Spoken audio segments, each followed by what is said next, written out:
I'm Glenn McGuinness, and this is Outburst. This week, have your tax dollars been spent wisely to fight COVID-19? I mean, I think we're doing the best we can in a pandemic. No, I think it's been squandered. I feel they are. I don't think we have much of a choice. But first, after what many would consider a turbulent relationship with our neighbors to the south over the past 4 years, since he was inaugurated back in January, President Joe Biden and Prime Minister Justin Trudeau reaffirmed the long-standing friendship shared by our two nations. But all compliments aside, there's still much to be ironed out with our two nations, from the Keystone cancellation to Biden's Buy American executive order. So, do you think Canada will have a little more wiggle room when dealing with this new administration? Our question. Are you more optimistic about Canada-US relations? Oh yeah, very much so. Tell me a little bit more about what you think about that. I think now that Biden's in there, I think we're going to see some good changes, and yeah, I'm happy to see that just they've taken COVID a lot more serious. With Kamala in the war over in Syria and Joe Biden in, yeah, I am. Kamala Harris and Joe Biden leading the country, I am more optimistic for the future between our relationship and our trade and our, yeah. Definitely. I think with Biden in it, there's probably a better relationship now, more working together than there was before. Yes.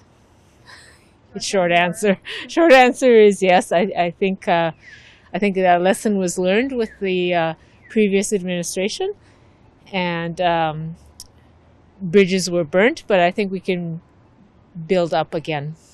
Oh, you mean with the new? Oh, but maybe, yeah. I guess we are in a way with the new government there. It probably is going to be better, but time will tell. Yeah, with Biden coming in, makes a huge difference. At least for us, for Canada in general, makes a lot of difference. Yes, I think that inevitably it has to reopen. They're our largest neighbor.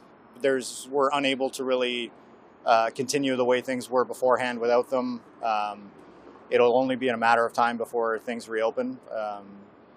I don't think there's anything that'll speed it up other than just case count going down and mostly people being upset with not being able to travel. I think a lot of changes that we're actually seeing are driven by grassroots, ground level, people being upset with the way things are handling, and they're seeing lower numbers, but they're not seeing lower restrictions. So I think that's frustrating to a lot of people.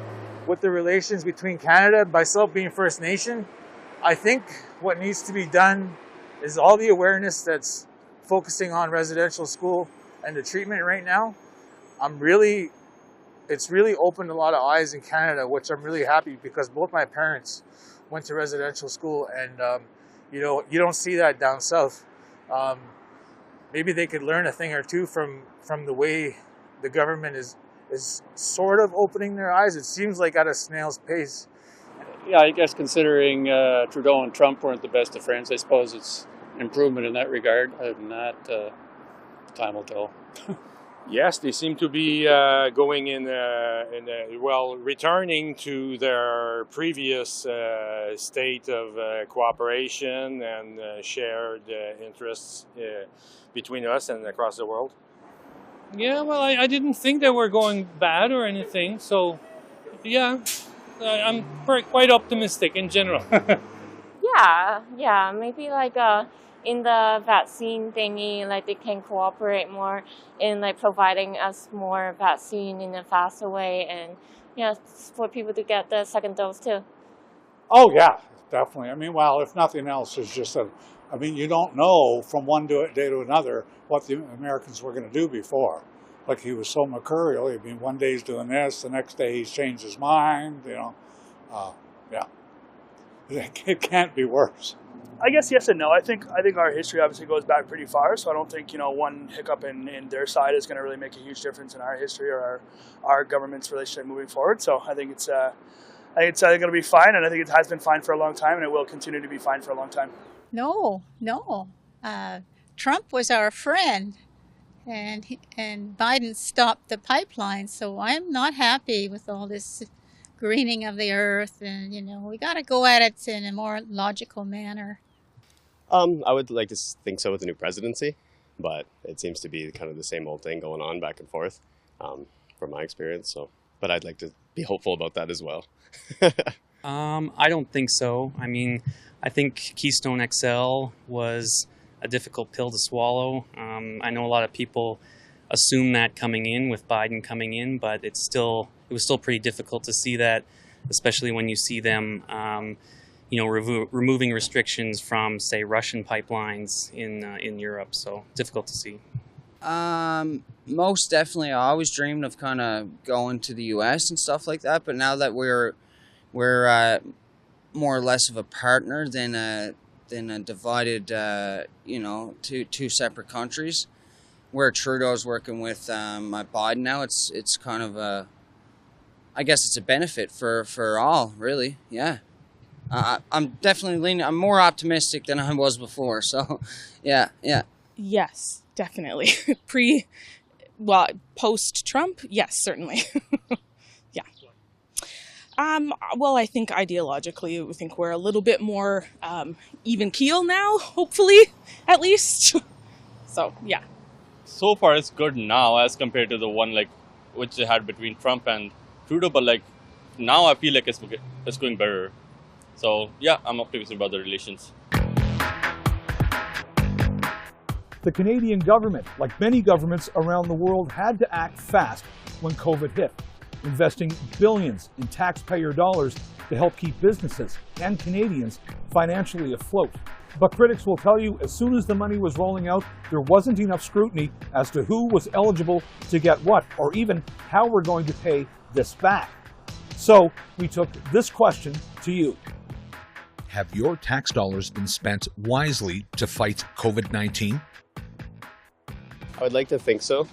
Personally, I haven't spent a great deal of time investigating to see if they have been.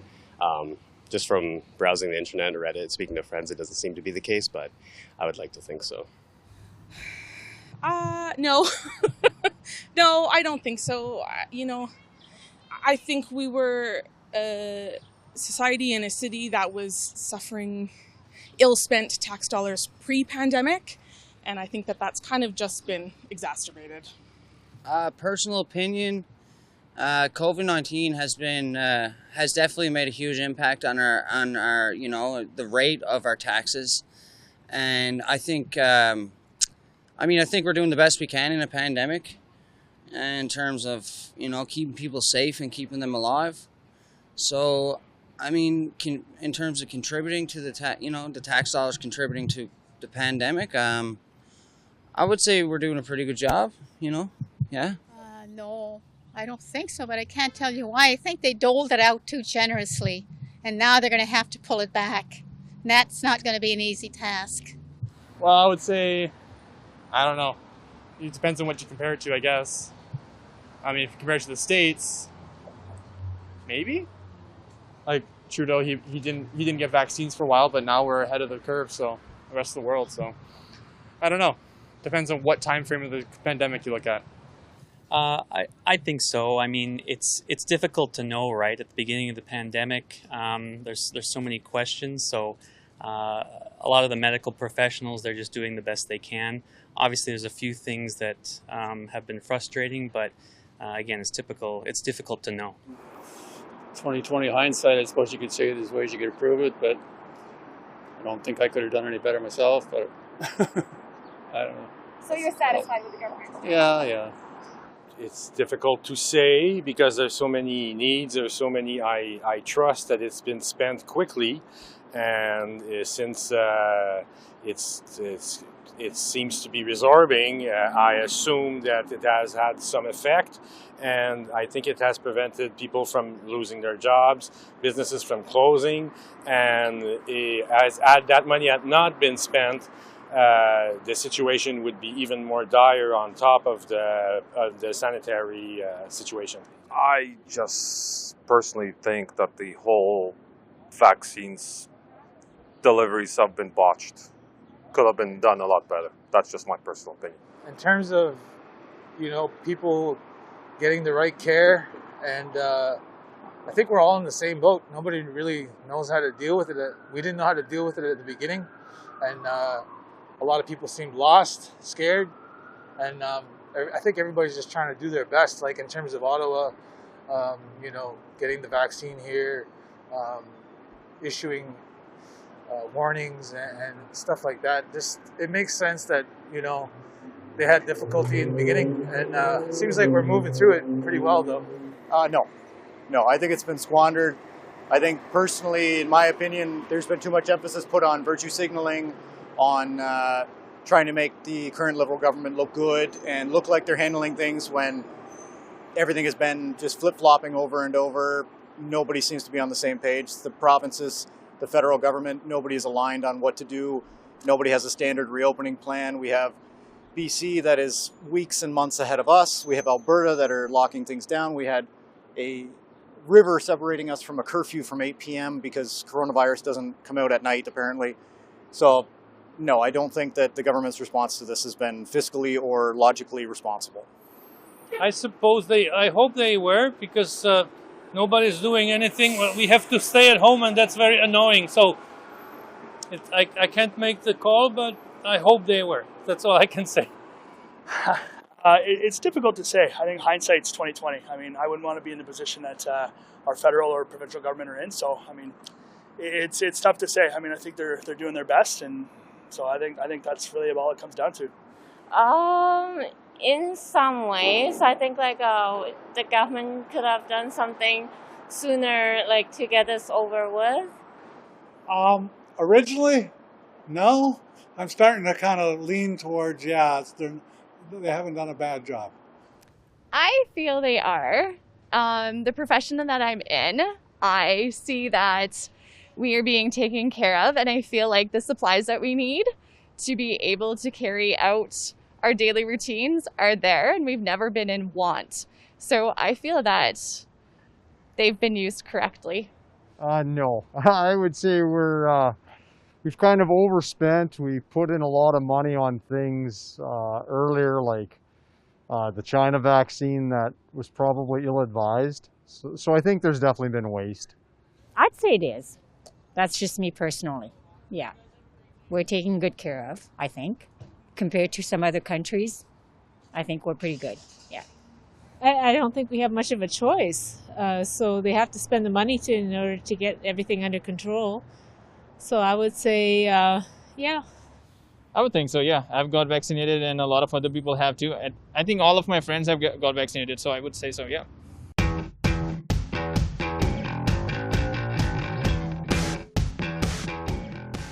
How many Canadian Prime Ministers have served during Queen Elizabeth II's reign? 9, 12, or 21? I don't know. 9? I would say 12. 12. Sir? 21. I'd say 9. 9? Yeah, 9? 21. I'm going to go with 21. I want to say 21. Going with the crowd. Herd mentality. 12. 9, 12, or 21? 21. 12. The answer is 12. Very good. You can high-five your mom if you want. Excellent job. Excellent job. During the reign of Queen Elizabeth II, 12 Canadian Prime Ministers have held office. It begins with Louis Saint Laurent, who was Prime Minister at the time of Queen Elizabeth's coronation in 1953. He was followed by John Diefenbaker, Lester Pearson, Pierre Trudeau, Joe Clark, John Turner, Brian Mulroney, Kim Campbell, Jean Chrétien, Paul Martin, Stephen Harper, and Justin Trudeau. Queen Elizabeth II is also the longest reigning British monarch in history.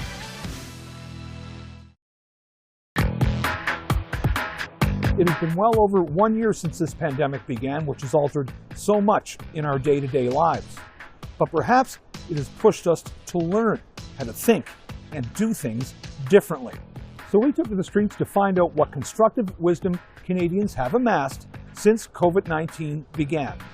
Our question: What positives can we take from the pandemic? I cannot think of one positive thing from the pandemic. I'm tired of being alone. I'm tired of everything. I'm tired of being scared of people. I'm tired of people being scared of me. I just think it shows that as people, that brings us together, and people are now more than ever willing to help others. Like step up, and whether it's restaurants, bars, or any small businesses, people are stepping up and helping people. We have discovered collectively and individually what is more important for us, because we have been forced to reduce our activities. So focus on a few things that we enjoy, and we all have in our hearts now the desire to go out and do something, and I think that's a positive if we can find one. If any positives, personally, I found that there's been more of an emphasis put on reliability, self-sustainability, planning. I don't think by any means to turn people into, prepper level hoarders or anything like that, but I think a lot of people have now realized that we are very fragile as a society. It only takes one thing to really happen for our day-to-day to be disrupted to the point of, I don't know where my next paycheck's going to come from for a lot of people. They lost that security. So I think a lot of people might put more emphasis on savings. They might plan ahead and have food should there be a supply chain breakdown. Things like relying on commercial gyms. I know that more people are working out from home. They're finding other ways to do it.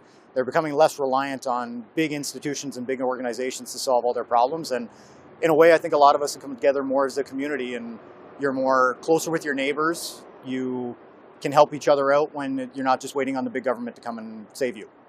Well, I think that people can actually be nice, and we enjoy outside, and also like work-wise too. Maybe we can now find a better way. Maybe work from home to better utilize our time as well. But I think the positive thing is that as a family, we became stronger, just trying to deal mentally with everything.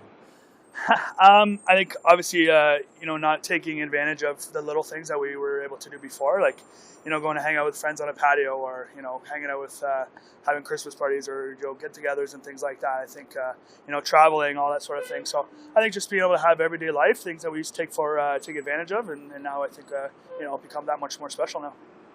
I think making sure we're prepared, and the fact is I don't think this is our first one or our last one, right? So there's more that's going to come, and just making sure that we're ready for the next one. Well, I think so. I think we've learned to adapt, people working from home. I think it shows the resilience of us as a population and in the world. I think we need to just focus on some of the things that we've done well and not worry about some of the differences. What positives can we take away? Realizing how important community is.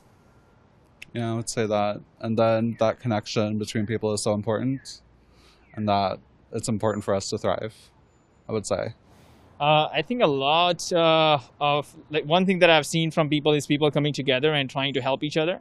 That is something that I've seen. And also, I think Saskatchewan has been great at following all the rules laid out by our health authorities. So that is something that I really like.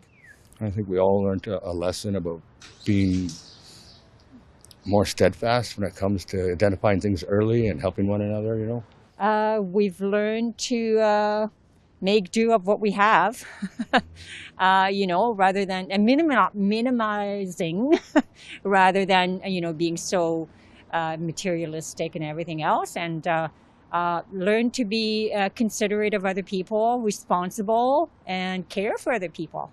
Absolutely, yeah. There are the skeptics out there, but there always will be in everything. But I think the majority of the people, we all came together and we're doing our part. So I think that's a positive.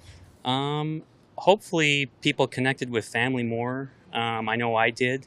I live close to my parents, and I checked in on them a lot more than I normally would have. So, that type of thing. But I think it was overall difficult for people who were used to being more social. So, well, we've definitely seen a movement towards working from home.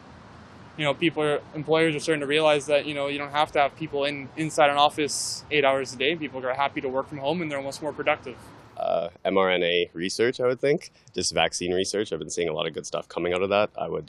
It's hard to look at the positives, I think, in this situation, but that would be one of the main things. Haven't been sick in 2 years, so I think that's a good thing as well. I think a lot of people will be more cautious and cognizant of the germs and washing their hands and everything. So if we're to take away hopefuls, it's that. And maybe hopefully be more prepared when this maybe happens again in the future. That in times of need, if you really do need help, there's always someone there to listen. You just got to reach out for help. I think unity. People getting together, people supporting each other and being there for one another. So definitely the supports you see it more. I think we've spent more time on our relationships. I definitely think, I've luckily had the time to spend at home with my family a little bit more. I've been working from home, and so kind of shifting priorities a little bit. When this pandemic began, face masks were one of the only resources available to help mitigate the effects of COVID-19. And many people will tell you they worked. So roughly a year and a half into this, many of us have become accustomed to wearing them because they've become part of our daily routine. So when the day comes that they're no longer mandatory, will you go back to your old routine of not wearing one, or will you keep yourself covered? Our question. Will you continue to wear a mask when the pandemic is over? When I'm cycling in traffic, yes, because I suck a lot of exhaust and dust, and when I wear the mask cycling, I take it off, I'm like, whoa. So yeah, when I'm around traffic, I'm going to continue to wear a mask. I will for a while only because I want to travel to France this summer, so I'm fully vaccinated now, but I don't want to take the chance of getting the COVID before the trip. For the first little while, I think I will, and then as I get more comfortable with not wearing it, then I'll probably go back to being normal. I think that we all need to play our parts, so it's not over, and I think that we still need to be safe. Probably. Yeah, I probably would, just for making sure that other people are being kept safe, and myself to be safe from others. I think I might continue to do that. Definitely. I like to play it safe as much as I can. I like risk, but I feel like there's a balance between risk and going all out. So yes, definitely. I think I'll probably follow the general consensus of what people are doing. I mean, I'm already vaccinated and I plan to get in the second dose, so I'm not worried about my personal health, but if other people are vaccinated and they're all wearing masks as well, then I'll probably still stick with the mask. But if, everyone's vaccinated and no one's wearing the mask, then I'm not going to wear the mask unless I get sick. But yeah. Absolutely. Despite my not having one right now.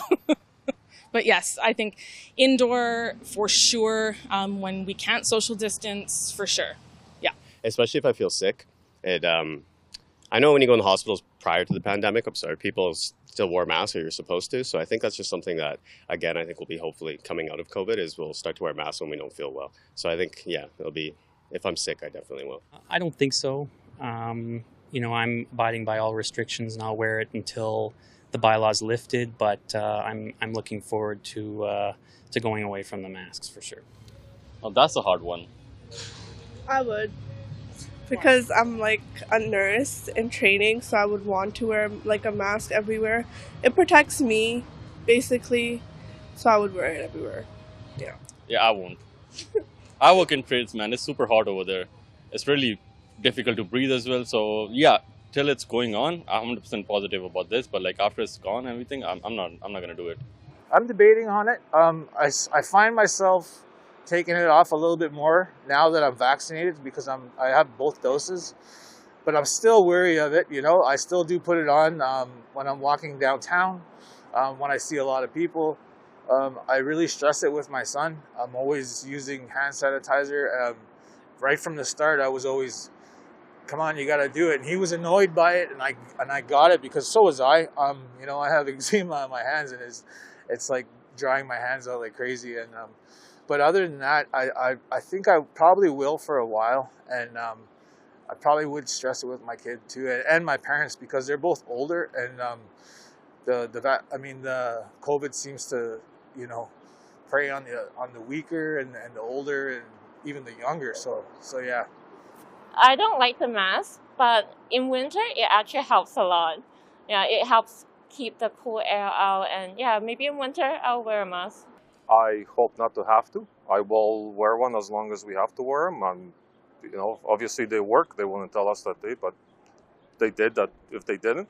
So as long as they tell us to wear them, we'll wear them. If they tell us we can stop wearing them, we'll stop wearing them. No. It's unhealthy in my opinion. Sorry, because you're breathing your own used air. That's not good. You should be fresh air. Yeah. So no mask for you. Well, I'm gonna have to follow it if my company tells me so, but I'm not happy about it. That's for sure. If you feel sick, wear one. They've been doing it in Japan for a decade. It's been a show of respect that I don't feel well. I'm going to wear this to try to not make you sick. But right now, I see people walking by themselves. I see people riding their bicycles by themselves. They're in their car by themselves. They're masking up. And to me, that just shows a level of ignorance to the science. And they think that this is somehow keeping them safe and it's going to make them fare better, when we also don't know the long-term effects of restricting your oxygen. I mean, we've never been in a situation where we've had to constantly cover our mouths for hours at a time. And the only thing I've been doing now is putting it in when I go in to transact with a business. And that's strictly because the business has said, if you want to come here and do a transaction, you need to abide by these rules. Yes, I want to conduct commerce with you. I'll follow your rules. But the second I'm outside in the fresh air, I don't see the need. If I feel sick, I stay home. In what depends on the circumstance, I guess. Yeah, well, until there's absolutely no perceived threat, I guess indoors in public, places probably I would continue.